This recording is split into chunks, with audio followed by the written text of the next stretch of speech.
Andy is a captivating illustrator. His style incorporates comic books, manga, and anime with a splash of hip hop culture to create some profound pieces. Andy, welcome to your National Arts Center and welcome to this platform. Thanks, Gwynny. That was a great introduction. I feel very welcome here. Thanks so much. Tell us about the piece and tell us what inspired you to create it in the way that you did. For sure. So a lot of my work, as we discussed, is very comic book oriented. And I use some elements of that.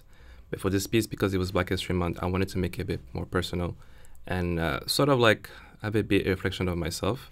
So I'm from Ghana, also from Benin. But like my Ghanaian heritage is something that, you know, I want to dive in a bit more through my father's side. And so I really wanted to make a piece that I could sort of like speak on or speak to, so to speak, or just have a bit of me on there for once. And so, sorry, I'll start from the beginning. So it's about being open. And in the piece, as you see, there'll be, there's a black guy and he's with a black woman. And it's about how they come from similar backgrounds, but they don't see eye to eye, right? Which happens in African culture, across all cultures, really. And so the idea here was a way for to showcase what it's like to let someone in. And yeah, it's just this beautiful thing. It's just like a lot of colors and patterns and like bubbles that glow and like just this really cool body language that you see between the two characters, this guy and this girl that come together, and then at one point the bubbles break and then they get together and they form their own little world. So how hard was that for you to be able to tell that story in this box, you know? Yeah.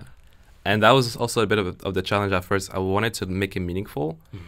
And like I said, what's and impactful. So like what would get me there in the least amount of frames so that it would be understood and appreciated for what it was. So a lot of, you know, that's also the fun of comics. It's like some of my favorite comics have pages that are just like, you know, four panels, and it's like it gives you goosebumps by the time you reach the end of that page, because the last frame is like so like bold or like sharp or like whatever is said is like really cool. So it's about brevity.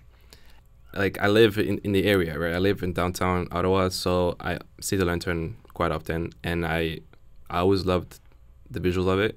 I love how intricate it was and how like it would captivate you whenever I was walking downtown. It just demands your attention, right? Which is really cool. And it's like I say, it's a big stage, and the fact that it was like a Black History Month initiative, and like I said, I could get out of my what I usually do and do something that speaks so much to me. It was almost healing to do something that speaks to my heritage and explore a bit more of my roots. That's something that's really meaningful, that my parents can understand, interpret, and share with their friends and family.